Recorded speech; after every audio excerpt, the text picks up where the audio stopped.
మరొకసారి మనకి జ్ఞానాన్ని అందజేసిన గురువులకు మాస్టర్స్ అందరికీ ధన్యవాదాలు తెలుపుతున్నాం మాస్టర్స్.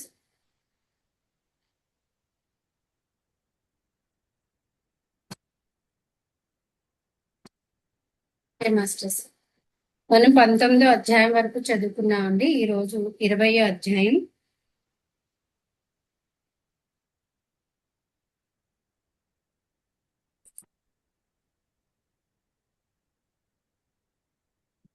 అధ్యాయం వచ్చి విసన్నవధానుల వృత్తాంతము, శ్రీపాదుల వారి దివ్య మంగళ స్వరూప వర్ణనం దాని గురించి చెప్తారంటే 20వ అధ్యాయంలో వచ్చి అది చదువుతాను నేను మాస్టర్స్. నేను ఉదయమనే శ్రీపాదుల వారి దర్శనార్థం కురుంగడ్డకు వచ్చేది. శ్రీపాదుల వారి శరీరం నుండి దివ్య కాంతులు వెదజల్లుచుండె. శ్రీవారి దివ్య నేత్రముల నుండి శాంతి, కరుణ, ప్రేమ, జ్ఞానము జ్యోతి స్వరూపంగా వెలుగుచుండెను. వారి దివ్య సన్నిధిలో నన్ను వారు శాంతిని, కరుణను, ప్రేమను, జ్ఞానమును ఐచితముగానే పొందుచుండెది. సర్వలో లోకములకు ఏకైక ప్రభు స్వరూపం, నిరాకార తత్వం సాకారమై సగుణమై మానవాకారంలో కళ్ళుదుటచే కనిపించుటే ఆనందము, ఆశ్చర్యం. ఈ నా సమస్త తత్వములను ముందుంచుచుండే. శ్రీపాదుల వారు అనుగ్రహంతో తమ వద్దకు వచ్చి నమస్కరించుకోమని సైగ చేశారు. వారు చేసిన సైగ వెంబడి వారి దివ్యహస్తం నుండి ఏదియో తెలియరాని శాంతి, ప్రేమ తరంగములు ఉద్భవించినవి. నా మనసును, హృదయమును, శరీరమును మరేదో తెలియరాని లోకములకు కుంపోయినట్లు అనిపించినది, అనుభవం కలిగినది. నేను శ్రీచరణను భక్తితో స్పృశించి తిని నా శరీరం తేలిక అయినది. నా కన్నుల నుండి నల్లని తేజస్సు బయటకు వచ్చుట గమనించి తిని ఆ తర్వాత నా శరీరంలోని సమస్త అంగముల నుండి నల్లని తేజస్సు బయలుడినది. ఆ తేజస్సు అంతయు వికృతాకారమైన నల్లని ఆకారం ధరించినది. ఆ ఆకారం స్వయంగా నన్నే పోలి ఉన్నది. శ్రీపాదుల వారు చిరునవ్వుతో నన్ను ఇట్లు ప్రశ్నించింది, నీవలే ఉన్న ఆ నల్లటి ఆకారం ఎవరో గమనించితివా అని చెప్పి శ్రీపాదుల వారు అడిగారట. ఈయన శరీరాల్లోంచి ఒక నల్లని ఆకారం బయటకు వచ్చిందట. అది అచ్చం ఈయనలాగే ఉందట. వచ్చి ఈయన ముందు నిలబడిందండి. శ్రీపాద శ్రీవల్లభులు అదెవరో నీకు గమనించావా, అదెవరో నీకు తెలుసా అని అడిగారట శంకర్ భట్ గారు. నేను, స్వామి, ఆ ఆకారం నన్ను పోలి ఉండుట గమనించుతుంది, కానీ అది నా శరీరం నుండి ఎలా బయలుడినదో తెలియదు. ఆ ఆకారం ఎవరో కూడా నాకు తెలియదు అని చెప్పి ఆయన శంకర భట్ గారు అన్నారన్న. అంతటా శ్రీపాదులు ఇట్లంది, నాయన, అది నీ పాప శరీరం. అతడు పాపమాయ పురుషుడు. ఇంకా నీ శరీరంలో మిగిలిన నీ పుణ్యమయ పురుషుడు. ప్రతి మానవ శరీరం నందు పాప పురుషుడును పుణ్య పురుషుడును ఉందరు. పాప పుణ్యములు రెండిటి నుండి విడుదల లభించిన ముక్తియే అది మాస్టర్స్. పాపం పుణ్యము ఏదైతే ఏ రెండు లేకుండా ఉంటాయో అదే ముక్తి అని చెప్పి చెప్తున్నారండి. అంటే పాపంగా అంటించుకోకుండా పుణ్యం కోసం కూడా కాకుండా నిష్కామ కర్మ ఎవరైతే చేస్తారో వాళ్ళకి రెండూ ఉండవు కాబట్టి ముక్తే అంటున్నారు. ఇప్పుడు పాపం పనులు చేయకపోయినా పుణ్యం కోసమని మంచి పనులు నేను చేస్తున్నానని జాస్తో చేస్తే పుణ్యం వస్తుందండి, నిజమే. కానీ అవి పాపం అయితే ఇనుప శంకడు, పుణ్యం అయితే బంగారపు శంకడు, అంతే తేడా. రెండు అనుభవించడానికి భూమి మీదకి రావాల్సిందే, రెండింటిని అనుభవించవలసింది. అందుకని చెప్పేసి ఈ రెండు కూడా కోరుకోకుండా ఎవరైతే కర్మం చేస్తారో వాళ్ళు ముక్తికి అర్హులు అని చెప్పి చెప్తున్నారు. బ్రాహ్మణ జన్మెత్తిన వాడు నిష్ఠావంతుడై తన పాప శరీరమును దహించుటేగాక తన పుణ్యబలముతో తక్కిన వారిని ఉద్ధరింపవలేను. బ్రాహ్మణుడు సత్వగుణ ప్రధానుడై ఉండవలేను. వేదశాస్త్ర విహితమైన కర్మలను తక్కిన వారి చేత ఆచరింప చేయొచ్చు. తన జీవనోపాధికి అవసరమైన ద్రవ్యమును మాత్రమే వారి నుండి తీసుకొనవలేను. ఆ రకముగా ద్రవ్యమును స్వీకరించినప్పుడు వారి పాపమును కూడా అప్రయత్నముగానే తీసుకుంటున్నాడు. ఆ పాపమును తన తపోరూపమైన అగ్నిలో దహించి వేయవలేదు. ఈ రకముగా జీవించు బ్రాహ్మణుడు మాత్రమే బ్రాహ్మణ శబ్దమునకు అర్హుడు. అన్యదా జాతి మాత్రం చేతనే బ్రాహ్మణత్వం, కానీ బ్రహ్మ జ్ఞానవంతుడైన బ్రాహ్మణుడు కాజాలడు. అది మాస్టర్స్ బ్రాహ్మణత్వం గురించి చెప్పారనమాట. బ్రాహ్మణత్వం అని అంటే ఇక్కడ ఏంటనంటే, ఎవరైతే సాధన చేసి వాళ్ళకి నిర్ణయించబడిన సాధనలు చేసి ఆ సాధనతోటి తన పాప శరీరాన్ని అంతా తీసేసుకోవాలి. దాంతో పాటు తన చుట్టూరు ఉన్న వాళ్ళకు కూడా మంచిని బోధిస్తూ వాళ్ళని కూడా మంచి వైపు, జ్ఞానవంతులుగా, బుద్ధివంతులుగా పరమాత్మ వైపు నడిపించగలగాలి. నడిపిస్తున్నప్పుడు వాళ్ళకి చెప్పే బోధల్లో ఎప్పుడైనా తన జీవనోపాధికి, తన బ్రతకడానికి కావలసినంత ధనం మాత్రమే కొంచెం స్వీకరించినా, అది కూడా వాళ్ళ ఎవరి దగ్గర నుంచి అయితే తీసుకున్నారో వాళ్ళ పాపకర్మ వీళ్ళకి వస్తుందంటారు. ఆ కర్మను కూడా వీళ్ళు దగ్ధం చేసుకోగలగాలి. దగ్ధం చేసుకుని మిగిలిన ఏమన్నా పుణ్యకర్మ ఉంటే ఈ సృష్టికి ఉపయోగపడేలాగా చేస్తే వాళ్ళు మాత్రమే సద్బ్రాహ్మణులు అని చెప్తున్నారండి. అలా చేయని వారందరూ కూడా నామమాత్ర బ్రాహ్మణులు అని చెప్తున్నారు. మా మాతామహులైన బాపనార్యుల వంటి వారును, మా పితృదేవతలైన అప్పలరాజు శర్మ వంటి వారును సద్బ్రాహ్మణులు అనిపించుకునగలిగిన వారు.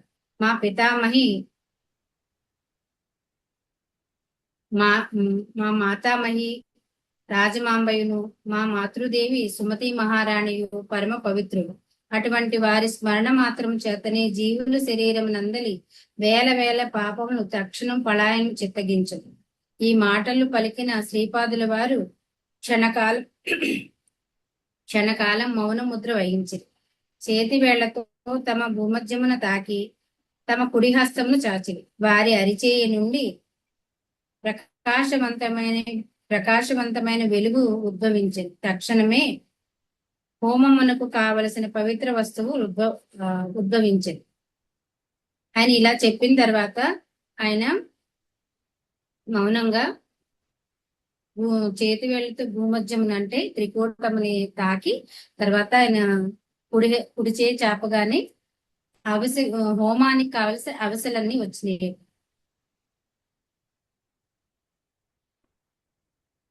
కొన్ని మధుర ఫలములు, పుష్పములు కూడా ఉద్భవించను.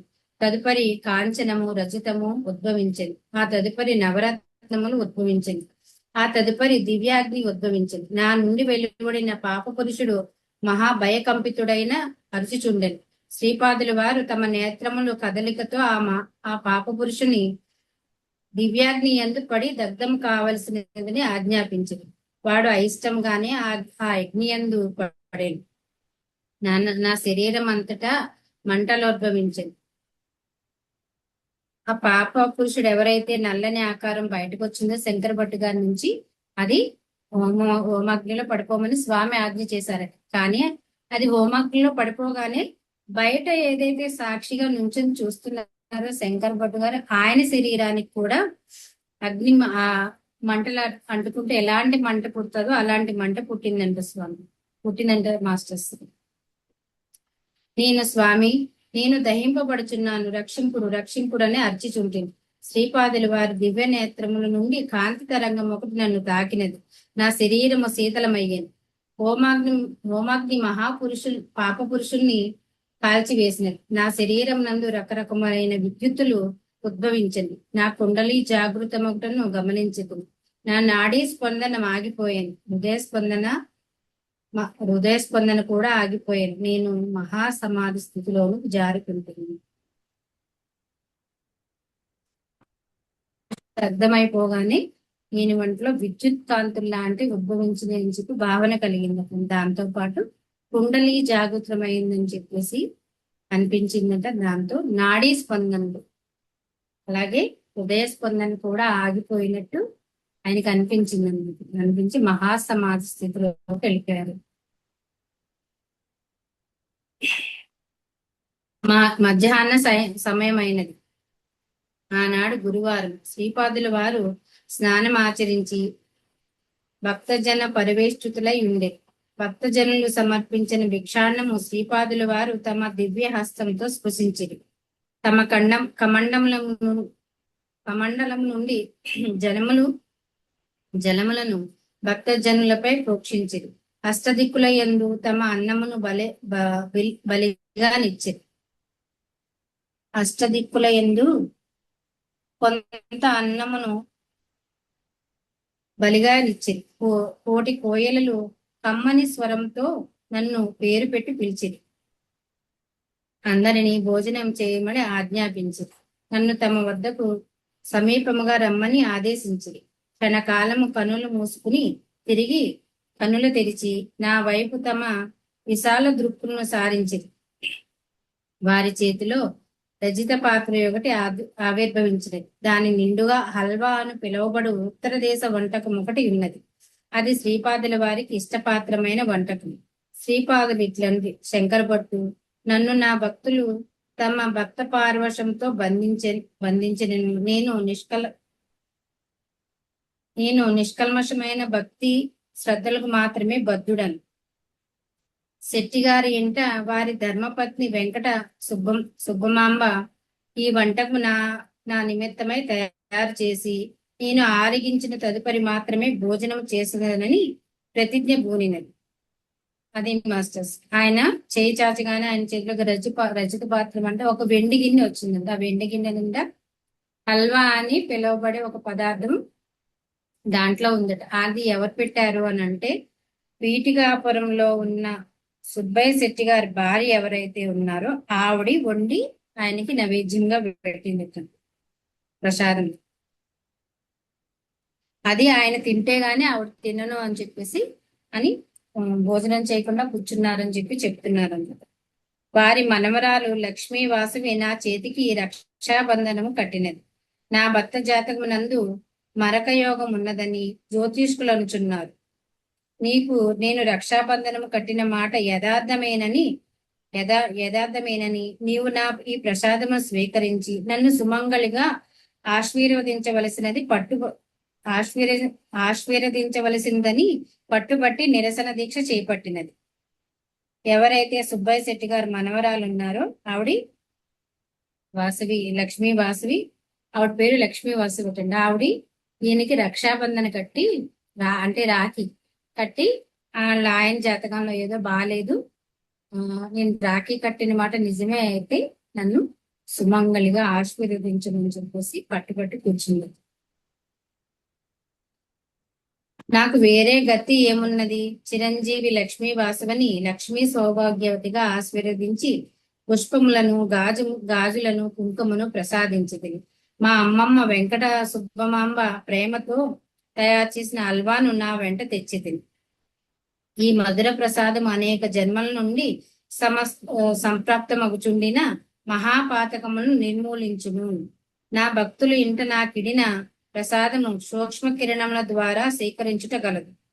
అది మాస్టర్స్. ఎవరైతే ఆయన్ని భక్తిగా కొలుస్తారో వాళ్ళ ఇంట్లో పెట్టిన ప్రసాదం, ఆయనకి ఇష్టమైన ప్రసాదం ఈ హల్వాని చేసి పెడితే ఆయన సూక్ష్మ రూపంలో స్వీకరిస్తాను అని చెప్పి, సూక్ష్మ కిరణ రూపాల్లో స్వీకరిస్తానని చెప్పారు.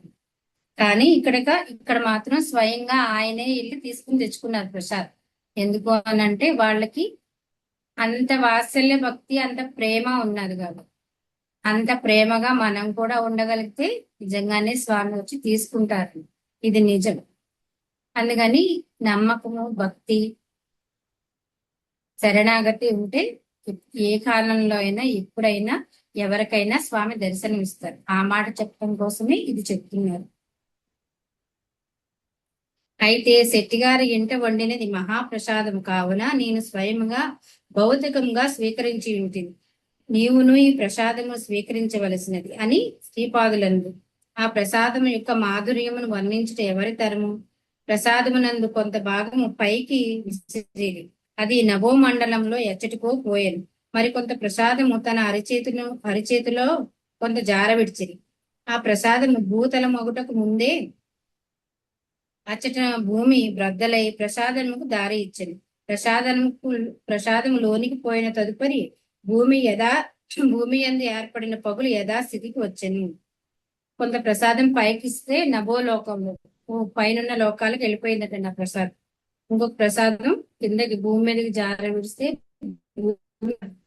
ఇచ్చుకుని పగిలి ఆ ప్రసాదం లోపలికి వెళ్ళి మళ్ళీ యథాస్థితిలోకి భూమి వచ్చేసింది. అంటే అన్ని జీవులకి, అన్ని లోకాల్లో ఉన్న వారికి ఆ ప్రసాదాన్ని పంచిపెట్టారన్నమాట స్వామి.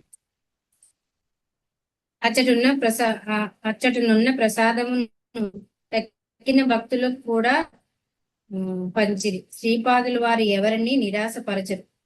నిరాశపరచు అవతారం కానే కాదు. ఎందరికి పెట్టినను అది ఇంకను అక్షయమగుచుండెను. ఇంతలో పద్మశాలి కుల సంభవుడైన గురుచరణుడు భక్తుడొకడు వచ్చాను. శ్రీపాదుల వారి వానికి కూడా ప్రసాదం పెట్టింది.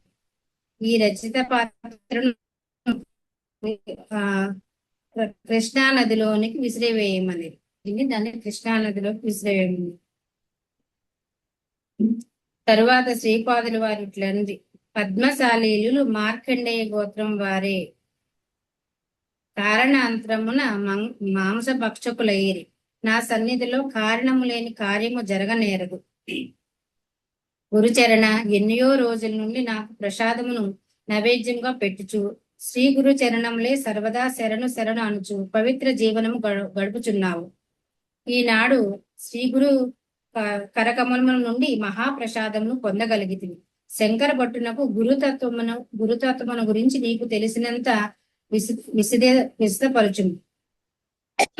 మేము మధ్యాహ్న సమయము యోగ నిద్రలో ఉండి మానస సంచారం చేసదము. మమ్మల్ని ఎవరు దర్శింపరాదు, మా విశ్రాంతికి భంగము రానివ్వరాదు అని సెలవిచ్చు. అక్కడికి గురుచరణుడు అనే ఒక భక్తుడు వస్తే ఆయనకు కూడా ప్రసాదం పెట్టారటండి. పెట్టిన తర్వాత శంకర భట్టు గారి గురుతత్వం గురించి ఆయన్ని బోధించమని ఈయన ధ్యానంలోకి వెళ్ళిపోయారన్నమాట. పైగా ఏమన్నారు, మానస సంచారం, మనసుతో. అంటే మనం ఏదైతే సూక్ష్మ శరీరంతో బయటకు వస్తుంది, తిరుగుతుంది, వేరే లోకాలు వెళ్తాయి అని మనం ఏవైతే అనుకుంటున్నామో ఆయన కూడా అలాగే మానస సంచారం చేసి వస్తానని చెప్పారు.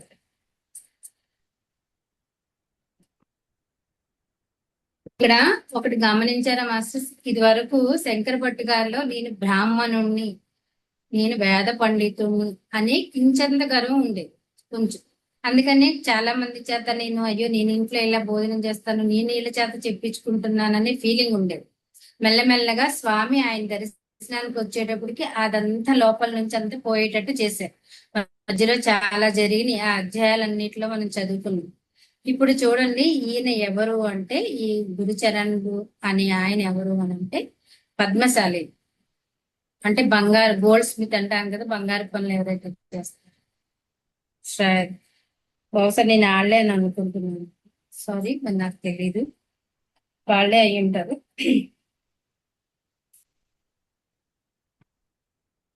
వాళ్ళు మార్కండేయ గోత్రికులే, కానీ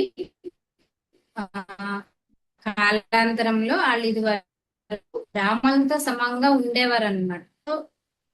మాంసభక్షణం, మాంసం తినటం మొదలు పెట్టిన తర్వాత మారిపోయారని చెప్పేసి చెప్పారట.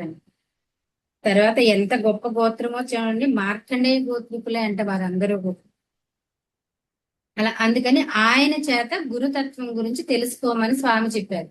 ఈయన లోపలంతా పోయింది, ఇది వరకు మధ్యలో కొంచెం ఉండేది, అదంతా ఇప్పుడు పోయింది కాబట్టి ఆయన దగ్గర వినటానికి రెడీ అయ్యారని.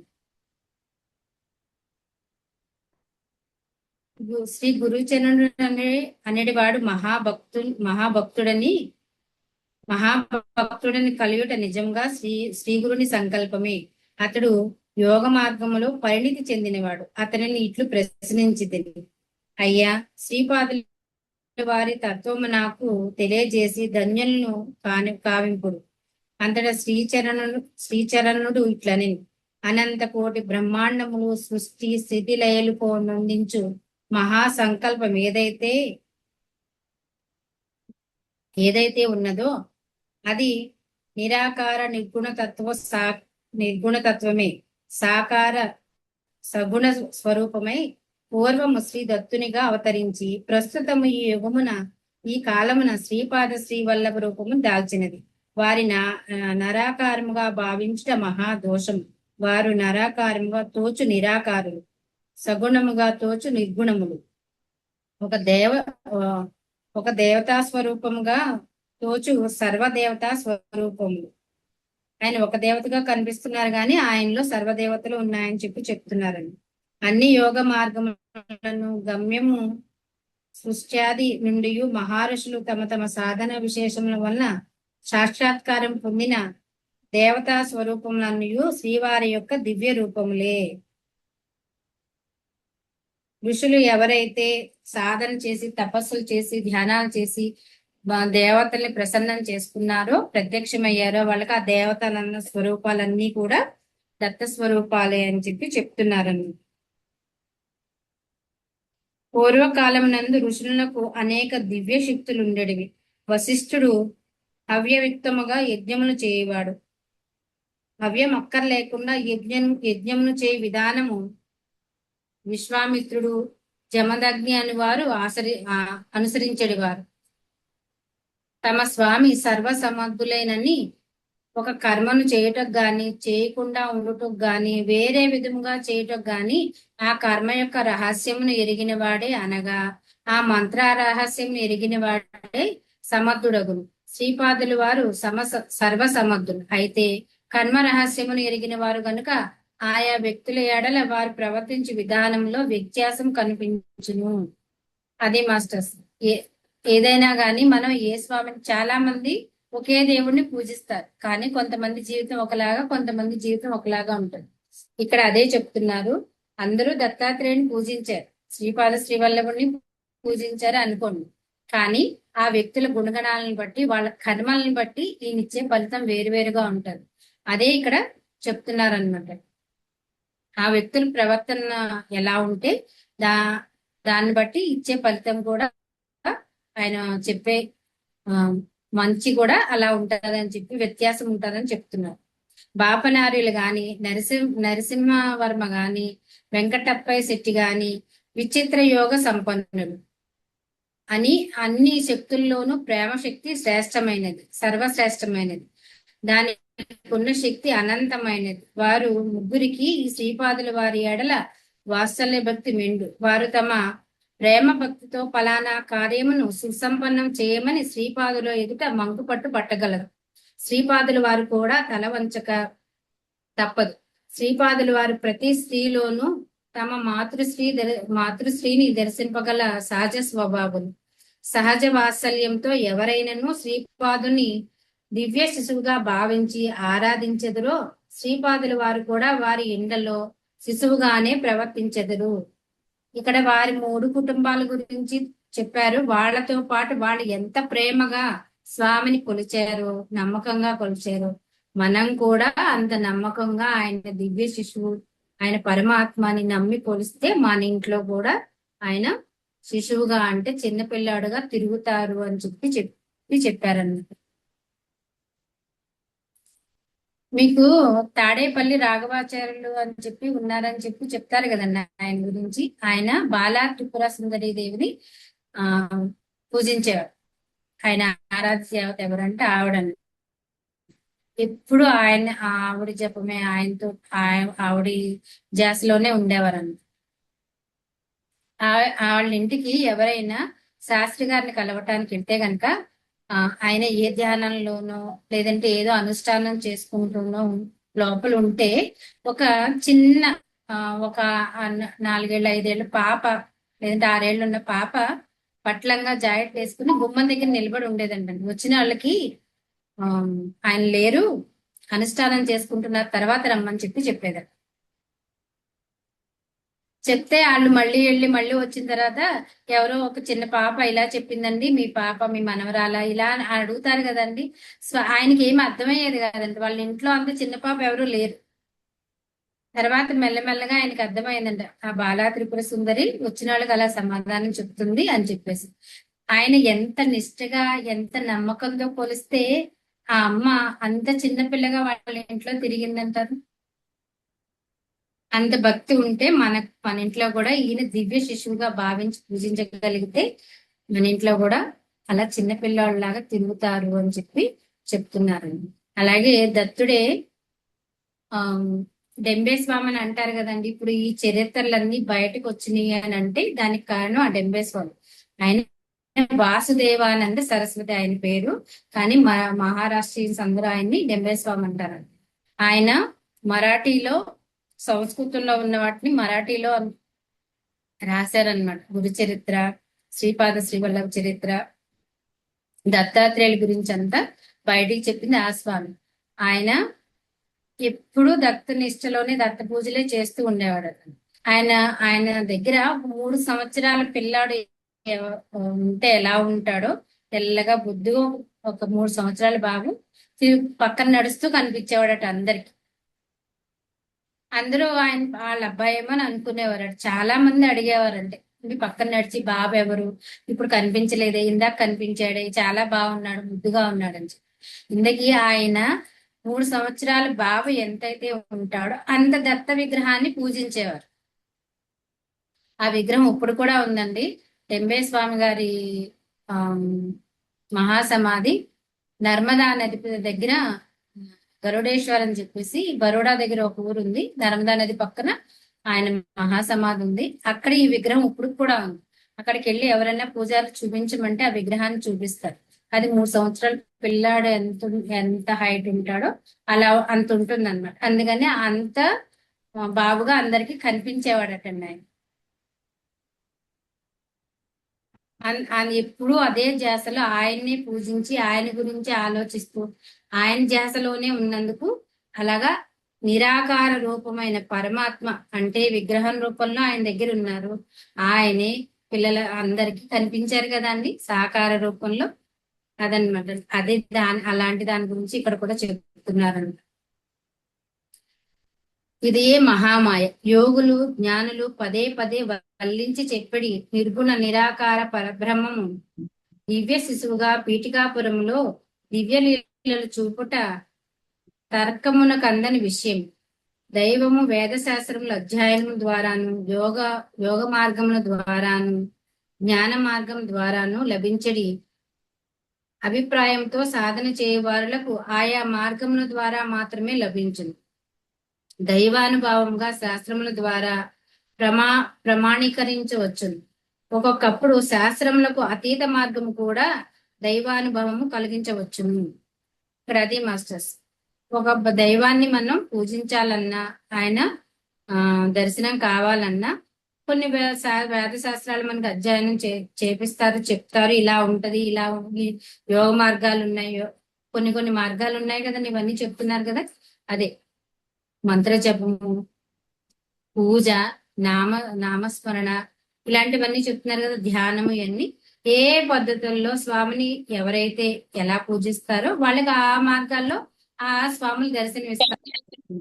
కానీ ఒక్కొక్కసారి ఏమవుతుంది అని అంటే, శాస్త్రంలో లేని విధంగా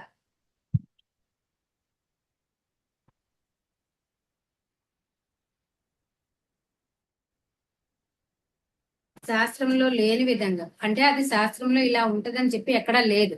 కానీ అలా అని కాకుండా కూడా అలాంటి దైవ అనుభవాలు కలుగుతూ ఉంటాయి. చాలా మంది ధ్యానం చేసే వాళ్ళ అనుభవాలు చెప్తూ ఉంటారు కదా అండి, కొన్ని చాలా విచిత్రంగా ఉంటాయి.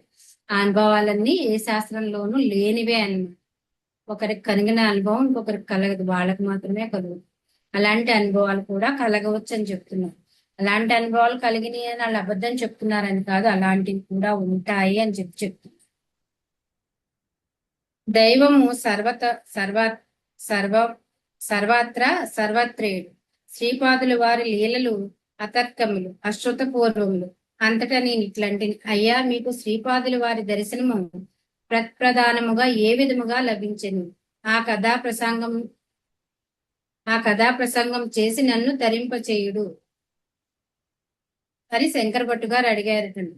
ఈయన్ని గురుచరణ్ణి నీకు ఫస్ట్ కుండా మీకు మొదటిసారిగా గురు దర్శనం, శ్రీపాద శ్రీవల్లభ దర్శనం ఎలా కలిగింది దాని గురించి చెప్పమని అడిగారు. బ్రాహ్మణోత్తమ, మీరంతయు ధన్యులు. శ్రీపాదుల వారి సమక్షంలో వారి దివ్య లీలను మీకు తెలియజేసు భాగ్యము లభించుట కేవలం పూర్వజన్మ సుకృత విశేషం.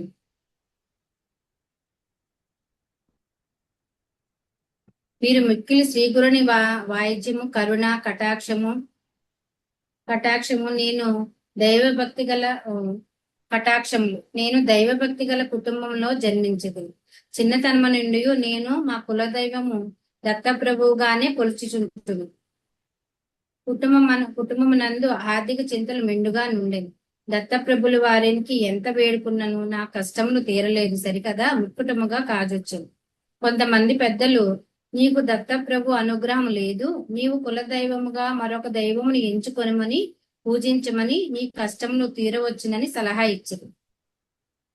అదే మాస్టర్స్, చిన్నప్పటి నుంచి పూజలు చేసే కుటుంబమే, కానీ దైవభక్తున్న కుటుంబమే. వాళ్ళు కులదైవంగా దత్తుని పూజించేవారు, కానీ దత్తుని పూజించి వీళ్ళకున్న ఆర్థిక సమస్యలు కష్టాలు తీరలేదు సరికదా, ఎక్కువ అయినాయి అంట మాస్టర్స్.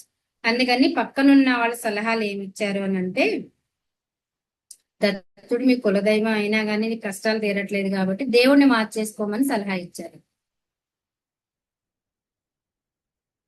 ఇప్పుడు మనకు కూడా బయట చాలా మంది అదే కదని చేస్తున్నారు. ఈ దేవుడు అడిగింది ఇవ్వలేదంటే ఇంకో దేవుడిని నమ్ముకో, ఆ దేవుడు ఇవ్వలేదంటే ఇంకో దేవుడిని. ఇక్కడ చాగంటి కోటేశ్వరరావు గారు ఒక కథ చెప్తారు మాస్టర్స్, ఎప్పుడన్నా మీరు అందరూ విన్నారో లేదు. ఒక చదువుకునే అబ్బాయి ఫస్ట్ ఒక గణపతిని తీసుకొచ్చి పూజించడం మొదలు పెట్టాడు. పరీక్ష ఫెయిల్ అయిపోయాడు. మళ్ళీ సరే అని చెప్పేసి ఏదో అమ్మవారిని తీసుకొచ్చి పూజించడం మొదలు పెట్టాడు. మొదలు పెడితే అప్పుడు కూడా ఫెయిల్ అయిపోయాడు. ఈ రెండు విగ్రహాలు పక్కన పెట్టి ఇంకో విగ్రహాన్ని తీసుకొచ్చాడండి. ఏదో శివుడు విగ్రహం అనుకోండి. శివుడు విగ్రహం తీసుకొచ్చి పూజ చేస్తూ ఆయనకి అగరొత్తులు వెలిగించాడు. వెలిగిస్తే ఈ అగరొత్తులు పొగ తన ముందు తనని పాస్ చేయలేదని ఏ విగ్రహాలు అయితే అమ్మవారు వినాయకుడి విగ్రహాలు ఉన్నాయో వాటిని పక్కగా పెట్టేశాడు కదా దూరంగా. ఈ పొగ అటు వెళ్ళిపోతుందంట. ఈ తను నమ్మి ఇప్పుడు ఏ దేవుడు పూజిస్తున్నాడో ఆ విగ్రహం దగ్గర పెట్టిన పొగ, అగరత్తుల పొగ అటు వెళ్ళిపోతుంటే, ఆ పొగ పీల్చుకోవద్దు, నేను ఈ దేవుడికి వెలిగించాను, పొగ పీల్చుకోవద్దు అని అంటం మొదలు పెట్టాడు. అంటే అప్పుడు ఆ విగ్రహాలు సాకార రూపంలో దేవతల రూపంలో వచ్చి నిలబడ్డాయట. అదేంటి అని అంటే, నువ్వు ఇప్పుడు మమ్మల్ని గుర్తించావు, మేము ఉన్నామని, అందుకే మేము వచ్చాము, ఈ పొగ ఇటు వస్తే మేము పీల్చుకుంటున్నాం అంటే మేము ఉన్నామని నమ్మేవన్నమాట. అంటే అంతకు ముందు పూజ చేసినప్పుడు ఆ అబ్బాయి పాస్ అయిపోవాలి నేను పూజ చేస్తున్నాను అని అనుకున్నాడు, కానీ అక్కడ విగ్రహంలో దేవుడు ఉన్నాడని నమ్మలేదన్నమాట. అది కారణం. అందుకని ఎప్పుడైతే ఉన్నాడని నమ్మాడో ఆ దేవుళ్ళు వచ్చి ఎదురుగుండా నుంచున్నారన్నమాట. అది అలాగే ఇక్కడ కూడా దేవుడు ఉన్నాడని ఆయన పూజ చేసినా కానీ ఆయన కష్టాలు తీరలేదు కాబట్టి దేవుడిని మార్చేసుకోమని చెప్పి అందరూ సలహాలు ఇవ్వటం మొదలు పెట్టారు. నేను కూడా ఏ దైవంని ఎంచుకున్నా నా కష్టములు కడదేరునాయని తలచుచూ నిద్రపోయేది. కలలో భయంకరకారుడైన కషాయవాణిని చూసేది. ఈయన కూడా అనుకున్నాడట, అందరూ అంటున్నారు కదా, ఈ దైవం నీకు వరం ఇవ్వట్లేదు, ఈ దైవం వల్ల నీకు కష్టాలు తీరట్లేదు, దైవం మార్చేసుకో, ఈ కుల దైవాన్ని మార్చేసుకొని అన్నారు. పాపం ఈయన కష్టాల వల్ల ఈయనకు కూడా అదే అనిపించింది. అలాగ అనుకుంటూ నిద్రపోయాడట. నిద్రలో ఒక భయంకరమైన ఒక కషాయతను కనిపించాడు. అతను మిక్కిలి ప్రేమతో మేకల మందును పెంచుచుండెను. ప్రతిరోజు కొన్ని మేకలను తన కషాయ కత్తికి బలిచ్చుచుండెను. అతని చేతిలోని కత్తి నన్ను భయభ్రాంతులను చేయుచుండెను. అతడు మేఘ గంభీర స్వరంతో ఇట్లనెను, నేను దత్తుడను. నీవు ఏ దేవీ దేవతలను ఆరాధన చేసినను, ఏ స్వరూపములను పూజ చేసినను ఆ స్వరూపములన్నయు నేనే. నీవు ఆరాధించు దైవం యొక్క నామరూపములను మార్చినంత మాత్రమున నేను మారువాడను కాను. నేను నిన్ను వదులువాడను, అంతకంటే కాను. నీవు నా నీడవు. నా నీడ నన్ను విడిచి ఎట్లుండగలదు? సమస్త దేవీ దేవతల సంకల్పములను, సమస్త మానవ కోటి సంకల్పములను నడిపించు మహాసంకల్పము నేనే. భగవత్ అవతారములన్నయు ఏ బ్రహ్మ స్వరూపము నుండి వెలువడునో ఆ బ్రహ్మము నేనే. పులి నోట చిక్కిన జంతువు తప్పించుకొనగలదేమో కాని నా చేత చిక్కిన నీవు తప్పించుకొనలేవు. దత్త భక్తులు సింహ కిషోరం వలె ఉండవలను, కానీ పిరికి బందలు కాకూడదు. నేను సింహం వంటి వాడను. సింహ కిశోరములకు సింహం వద్ద భయముండజాలదు. అవి తమ తల్లిని తన ఆటపాటలతో మురిపించును. ఆ ఆ ఆటపాటలతో మురిపించు. ఈ కత్తితో నేను నిన్ను చంపుట ఖాయము. ముల్లోకములందును నిన్ను రక్షించగల వారు ఎవరునూ లేరు అని చెప్పేసి ఆ కషాయ అతని రూపంలో ఉన్న దత్తులు వారు చెప్పారటండి. పైగా ఆయన చెప్పారు, నేను దత్తుడిని, నిన్నేమి వదలను, నువ్వు నా నీళ్ళ లాంటి వాడివి, వదిలేస్తాను అనుకుంటున్నావేమో, ఇన్ని కత్తితో చంపేస్తాను, నిన్ను ఎవరు కాపాడతారో నేను చూస్తాను అని చెప్పేసి స్వామి అంటున్నారు. నేను భయభ్రాంతుడినై వెర్రి కేకలు వేయసాగితిని. ఇంతలో కల చెదిరినది. ఇంటిలోని వారు విశేషమేమిటని ఆరా తీసి నేను నా స్వప్న వృత్తాంతమును నెరిగించుకుని. ఆయన భయపడిపోతూ అరుస్తూ కలలో లేచిపోయారట. ఇంట్లో వాళ్ళు ఆరాడితే చెప్పారట నా కళ గురించి అంతా. ఏ జన్మలో చేసుకున్న కర్మ ఫలమో ఈనాడు ఈ దరిద్ర అవస్థను అనుభవించుచుంటిని అని వాపోయితుడు. నా ఆర్థిక బాధలు మరింత మెండాయని. నేను చనిపోయినను బాగుండునని భావించుతుంది. తెల్లవారిగానే మా ఇంట ముంగిట ఒక హరిదాసు ప్రత్యక్షమయ్యాడు. అతని చేతిలో చిడతలు ఉండెను. హరినామం గానము చేయుచుండెను. నెత్తి మీద బియ్యమును వేసుకుని పాత్రయుండెను. అతడు ఒక వింత హరిదాసు. ఆ పాత్ర యందు అతడు ఒక చిన్న మేడి మొక్కను కలిగి ఉండెను. హరిదాసు నెత్తి మీద పాత్ర పెట్టుకుని వస్తారు కదండి. ఈయన అందరూ హరిదాసు పాత్రలోని ఏముంటాయండి? మామూలుగా అయితే బియ్యం, అందరూ వేసిన బియ్యం ఏమవుతూ ఉంటాయి అవే ఉంటాయి. కానీ ఈయన పాత్రలో మాత్రం మేడి చెట్టు ఉందంట మాస్టర్స్. మేడి చెట్టు దేనికి ప్రతీక అంటే దత్తాత్రేయులు వారు మేడి చెట్టు మొదట్లో ఉంటారని చెప్పేసి అందరూ అంటారు. మేడి చెట్టు అంటారు, ఔదంబ వృక్షం అని కూడా అని అంటారు. ఆ చెట్టు మొదల్లో స్వామి జ్ఞాన రూపుడై ధ్యానంలో ఉంటాడని, ఆ మొదల్ని ఎవరైతే పూజిస్తారో వాళ్ళకి తప్పకుండా జ్ఞానం కలుగుతారని చెప్పి చెప్తారన్నమాట.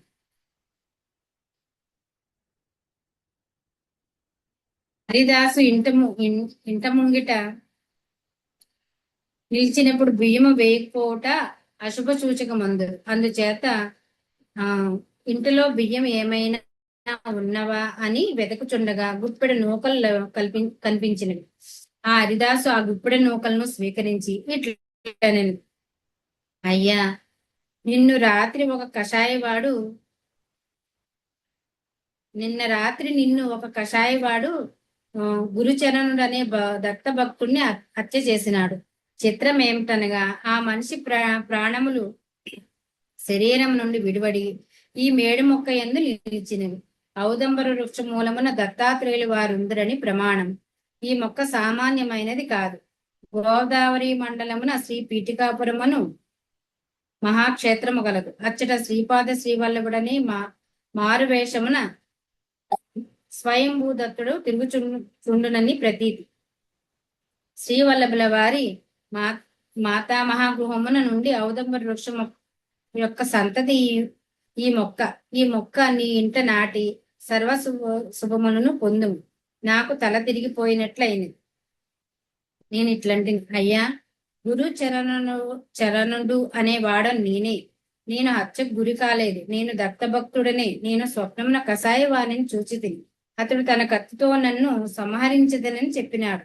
ఏ మానవుడైనా విగత జీవుడైనప్పుడు అతని శవము సంప్రాప్తం కానప్పుడు మేడి కర్రలను పేర్చి శవముగా భావించి ఉత్తర క్రియలు చేయుట వినియున్న ఒక మనిషి ప్రాణములను ఔదంబ వృక్షంలోనికి ఆకర్షించి అదే సమయంలో అదే మనిషి ఎందు ప్రాణము నిలుపుట ఎచ్చటను వినలేదు, కనలేదు అని చెప్పి ఆయన అన్నారట. ఎందుకు ఈయనేం చెప్పారంటే, ఆయన ప్రాణాలు ఈ మేడి చెట్లో ఉన్నాయి, ఆయన్ని దత్తుడు చంపేశాడు రాత్రి. ఆ ప్రాణశక్తి ఏదైతే ఉందో ఆ ప్రాణశక్తిని ఈ శరీరంలో ఈ మేడి చెట్టులో ప్రవేశించాడు. ఎందుకని ఇది మామూలు మేడి చెట్టు కాదు అని చెప్పేసి చెప్పారట. కానీ ఈయనకి ఆశ్చర్యం వేసింది. ఎందుకంటే ఈయన బతికే ఉన్నాడు కదా, ఆ గురుచరణుడు నేనే చంపడానికి వచ్చాడు కానీ నేను బతికే ఉన్నాను కదా, కానీ మరి ఇదేంటి నా ప్రాణాలు ఆ చెట్లో ఉంటాం ఏంటి అని చెప్పేసి ఆశ్చర్యపోయాడు. ఎలాంటివి ఎప్పుడు వినలేదు కనలేదు అని చెప్పి ఆయన అనుకున్నాడు. ఔదంబర వృక్ష మహిమ. అంతటి హరిదాసు బిగ్గరగా నవ్వి ఇట్లా నేను, నీవు చెప్పినది నిజమే కాదనను. ఈ సృష్టి యొక్క మర్మమంతయును ఆది గురుడైన దత్త ప్రభువునకు మాత్రమే అవగతం. ఉత్తర క్షణంలో వారు ఏమి చేయి సంకల్పించుదురో సప్త ఋషులకు కూడాను గ్రహింపజాలరు. అంతటి అంతటిది నీవెంత నేనెంత. మనుషుడు శారీరకముగా మరణించిననే మరణము అనుకుంటున్నావు. జాతకానికి మరక దశ సంప్రాప్తమైనప్పుడు సద్గురువు తన శిష్యుని ఘోరమైన మానసిక క్షోభకు, ఘోరమైన అవమానములకు, భరించ సత్యము కాని కష్ట నష్టములకు గురి చేసి కష్టక్షయము కర్మక్షయమును అనురించి పునర్జన్మను ప్రసాదించును. అదే మాస్టర్స్, మనం చాలా సార్లు కళల గురించి చెప్పుకుంటుంటాం కదండి. వంశీ సార్ సబ్జెక్ట్ అంతా ఇదే, మన క్లాస్ లో కూడా అంతా చెప్పుకుంటారు. మనం చేసిన కర్మలు ధ్యానం చేసి మాస్టర్స్ ని అడిగితే మనం చేసిన కర్మలు చూపిస్తారని, వాళ్ళ క్షమాపణ చెప్పుకుంటే ఆ కర్మలు తగ్గుతాయని చెప్పి అనుకుంటున్నాం కదండి. ఇక్కడ కూడా అదే చెప్తున్నారు మాస్టర్స్. ఎవరైతే ఆయన ఆ దత్తాత్రేయులు అని నమ్మి కష్టాలు తీరట్లేదు, చనిపోతే బాగుండు అని చెప్పని అనుకున్నారు. చనిపోతే ఎలా ఉంటదో, ఎంత కష్టంగా ఉంటదో, ఎంత భయం వేస్తుందో చనిపోయే ముందు, అవన్నీ ఆయన స్వప్నంలో చూపించి అవన్నీ అనుభవం చేసి అవన్నీ క్షయం చేసేసారు, అంటే తీసేశారు అన్నమాట. ఇప్పుడు మనకు కూడా చెప్తారు కదండి, కష్టాలు మనం అనుభవిస్తామనే తెచ్చుకున్నాం. ఇక్కడ కష్టాలు అని అంటే ఇప్పుడు మనం పడే కష్టాలన్నీ మన కర్మ వల్ల వచ్చినవే కాదు మాస్టర్స్. వంశీ సార్ చాలా సార్లు చాలా వీడియోల్లో చెప్పారు, 80% మనం చేసుకున్నవే మన చేతుల, 20% మాత్రమే కర్మలు మనం తెచ్చుకున్నాం. ఈ 80% మనమే మార్చుకోవాలి. అది మన ఆహార వ్యవహారాల్లో మార్చుకోవాలి, మన ఆహార స్థితులను మార్చుకోవాలి, మన గుణాలను మార్చుకోవాలి, మన ఆలోచనల్ని మన ప్రవర్తనని మార్చుకోవాలి. ఇంకా 20% ఏదైతే ఉన్నాయో అవి మనకి గతంలో చేసినవి కర్మలు తెచ్చుకుని అవి అనుభవిస్తున్నాం, కానీ అవి ఏం చేసామన్నది మనకు సరిగా తెలియదు. అందుకని మనం క్షమాపణలు చెప్పుకోమని చెప్పి సారు ఈ కర్మ విపాక ధ్యానాన్ని చెప్పిస్తుంటారు. అలాగే ఆ కర్మ అనుభవిస్తామని మనమే తెచ్చుకున్నాం పూర్వ చేసింది, కానీ ఇవాళ ఇక్కడున్న స్థితిలో అనుభవించలేక చాలా భయపడుతుంటాం, తట్టుకోలేకపోతుంది. మనం పూజ చేసే, మనం ఏ దేవుణ్ణి అయితే పూజ చేస్తాం ఆ పరమాత్మని పదే పదే వేడుకుంటాం, కానీ అనుభవించటం అనేది ఎలాగన్నా మనిషే అనుభవించాలి. ఎవరైతే చేసుకున్నారో వాళ్లే అనుభవించాలి. అవి తీసేయటం అన్నది కుదరదు. తగ్గించి లేదంటే వాటిని తట్టుకునే శక్తి అయితే పరమాత్మ ఇస్తాడేమో గాని పూర్తిగా కర్మనైతే తీయరండి. ఎందుకంటే అది సృష్టి విరుద్ధం. ఆ పని సృష్టించిన పరమాత్మ ఎందుకు చేస్తాడు చెప్పండి? చేయడు. మనం ముందధ్యాయాల్లో దాని గురించి కూడా చెప్పుకున్నాం. అందుకని చెప్పి ఆయన ఇప్పుడు మనం శారీరకంగా అనుభవించలేని స్థితిలో కనుక మనం ఉంటే అవి మానసికంగా అనుభవించేలాగా చేస్తారు. ఎక్కడ అనంటే స్వప్న రూపం, కలల రూపం. అప్పుడు కూడా అక్కడ మనసు ఉంటది కాబట్టి ఆ భయము అవన్నీ తెలుసు. శరీరం ఉండదు కానీ మిగతా అన్ని పనిచేస్తుంటాయి కాబట్టి స్థూల శరీరానికి 24 తత్వాలు ఉంటాయి, సూక్ష్మ శరీరానికి 17 తత్వాలు ఉన్నాయి. అంటే కర్మేంద్రియాలు లేవు, మిగతా అన్ని సూక్ష్మ శరీరానికి కూడా ఉన్నాయి. అందుకని మనసు ఉంది కాబట్టి ఆ బాధ, భయము అవన్నీ తెలుస్తుంటాయి, చిరాకు, కోపం ఇవన్నీ తెలుస్తుంటాయి. అందుకని అలాగ కూడా అనుభవించేలాగా చేస్తారు అని చెప్పేసి ఇందులో ఈయనకి అనుభవం ద్వారా చూపించారు మాస్టర్స్. కర్మలు క్షయమనరించి పునర్జన్మను ప్రసాదించును. ఒకసారి అంత చావు బాధ అనుభవించిన తర్వాత ఆయన చచ్చిపోయినట్టే కింద లెక్క కదాన్ని చచ్చిపోయి బతికాడన్న, చచ్చి బతికారంటారు కదా అలాగే. అందుకని ఈయనకి పునర్జన్మ లాంటిది అని చెప్పి చెప్పారనమాట హరిదాస్ గారు. అయితే అవతార పురుషుడు తన అశ్రుతులు స్వల్పమైన వ్యధకు గురి చేసి పునర్జన్మను నియమించవచ్చు అన్నమాట. ఆయన నమ్మి ఎవరైతే కొలుస్తారో వాళ్ళకి స్వల్పంగానైనా అశ్రుతులు అంటే భక్తులు అన్నమాట. స్వల్పంగా అయినా ఆ వ్యధికి గురి చేసి ఆ బాధపడేలాగా చేసి ఆ బాధ తెలిసేలాగా చేసి వాళ్ళకి పునర్జన్మని ఇస్తారు అని చెప్పి చెప్తున్నారు. అయితే దత్తాత్రేయుల వారు తమ అశ్రుతులను ప్రాణశక్తిని తాము సదా నివసించటి ఔదంబర వృక్షమునకు ఆకర్షించి ఔదంబర వృక్షము నుండి వెలువడు ప్రాణశక్తి ద్వారా అశ్రుతుల శరీరమును రక్షించెదరు. కల్పజ్ఞుడైన అశ్రుతుడు తన శరీరమునందలి ప్రాణశక్తి ద్వారా తాను జీవించి ఉన్నానని అనుకుంది. యథార్థం ఏమనగా ఆ ప్రాణశక్తి ఔదంబరము నుండి వెలువడి భక్తుల యొక్క శరీర వ్యాపారములను నిర్విఘ్నముగా నిర్వర్తింప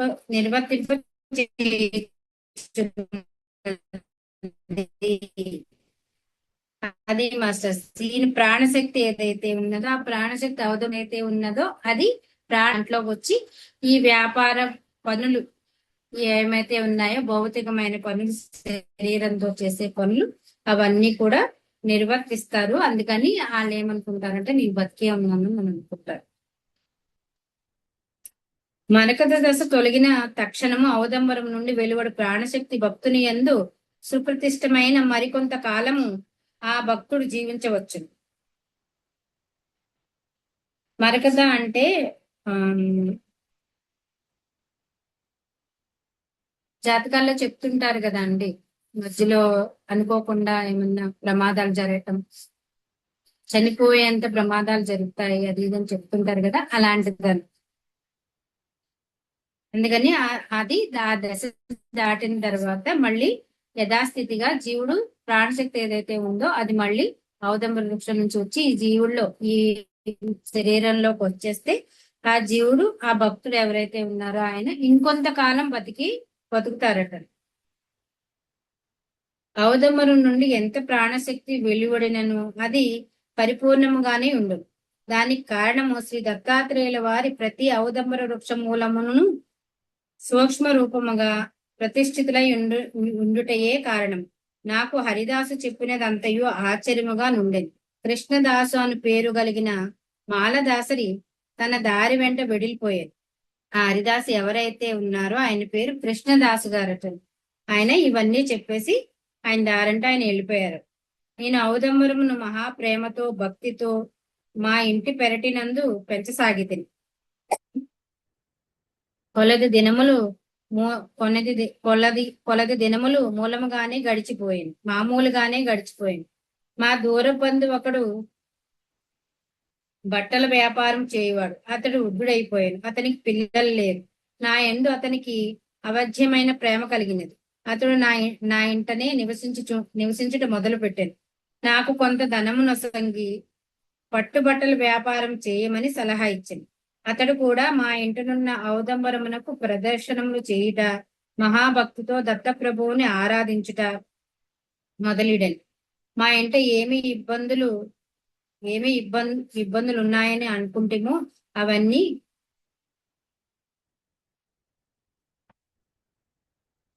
అంటే ఏమి ఇబ్బందులు తలెత్తినను ఔదంబరమునకు ప్రదక్షిణ చేసి ఆ వృక్ష రాజ్యమునకే మా బాధలు చెప్పుకునేది వారం. మా ఆవేదనను దత్తప్రభువునికే చేరడిది. మా బాధలు ఊహించని విధముగా తీరడేవి. దత్తాత్రేయుల వారికిని మాకును మధ్య స్నేహం వారిదిగా ఔదంబరం అనేది ఉండేది. అయ్యా, దత్త భక్తులకు ఔదంబర వృక్షము సేవనము అత్యంత ముఖ్యమైన విధి కూడా. ఔదంబరము గృహమునందు దత్తాత్రేయుల వారు సాక్షాత్తు మన ఇంట ఉన్నట్టే. ఔదంబరము యొక్క మహిమను ఎంత వర్ణించనో అది తక్కువే. అది మాస్టర్స్ ఔదంబర వృక్షం గురించి చెప్పారనమాట. ఔదంబర వృక్షాన్ని ఎవరైతే ఇంట్లో పెంచుకుని తులసి మొక్కలాగా ఎవరైతే పూజ చేస్తారో వాళ్ళ ఇంట్లో దత్తుడు కొలువు ఉంటాడని చెప్తున్నారు. అంతేకాకుండా ఈయనకున్న కష్టాలన్నీ ఏదన్నా ఇబ్బంది కలిగినా ఇప్పుడు వెళ్ళి ఔదంబర వృక్షాన్ని చెప్పుకోగానే సాక్షాత్ దత్తుడు చెప్పుకున్నట్టు వాళ్ళు ఫీల్ అయ్యి చెప్పేవారు అన్నమాట. అందుకనే ఆ దత్తుడు అనుకోని రీతిలో ఏదో ఒక విధంగా ఆ కష్టాలు తీర్చేవారట. అలాగా వాళ్ళ కష్టాలన్నీ తీరినాయి అని తర్వాత ఆయన బట్టల వ్యాపారం మొదలు పెట్టారని చెప్పారు మాస్టర్స్. ఈ రోజు ఇక్కడితో ఆపుతానండి. ఉన్న అధ్యాయం రేపు చదువుతాను మాస్టర్స్.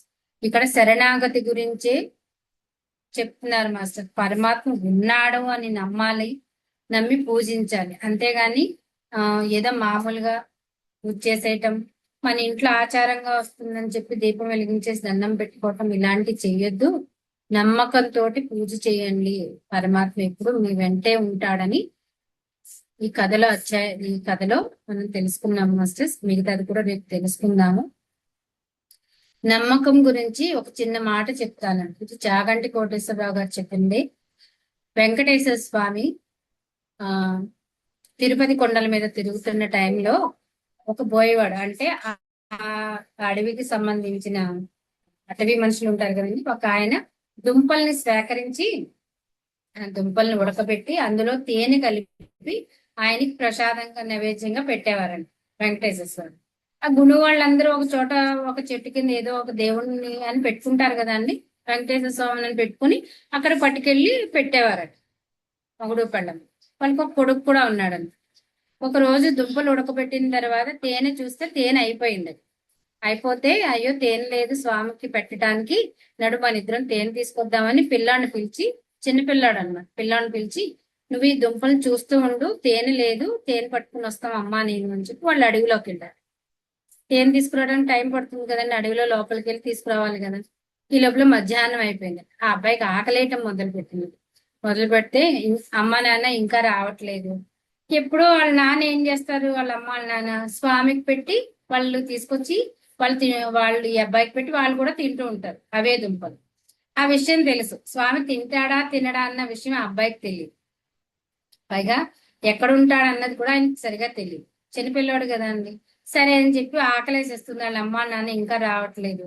ఆ అబ్బాయి ఏం చేస్తాడంటే ఆ దుంపలు ఉడకబెట్టాడు వాళ్ళ నాన్న అన్న విషయం తెలియక అక్కడ మంట పెట్టి మంటలో ఆ దుంపలను శుభ్రంగా నల్లగా కాల్చేసి వాటిని తీసి మా ఒక అరిటాకులో వేసి వాళ్ళ ఇంటి ముందు ఉన్న చెట్టు దగ్గరికి వెళ్ళి, స్వామి వచ్చి నువ్వు తిను, నువ్వు తిన్నాక మేము తింటాం మాకు అలవాటు, నువ్వు నీకు పెట్టిన తర్వాత మా నాన్న నాకు పెట్టి వాళ్ళు తినేవారు, అందుకని నువ్వు వచ్చి తింటే నేను తింటాను, నాకు చాలా ఆకలిస్తుంది అని పిలిచాడట. ఎలా పిలిచాడండి, చెట్టులో కూడా స్వామి ఉన్నాడని నమ్మకంతో పిలిచాడు ఆ అబ్బాయి. ఆ అబ్బాయికి స్వామి ఎక్కడ ఉంటాడన్నది తెలియదు, చెట్లో కూడా ఉంటాడు అనుకుని పిలిచాడు.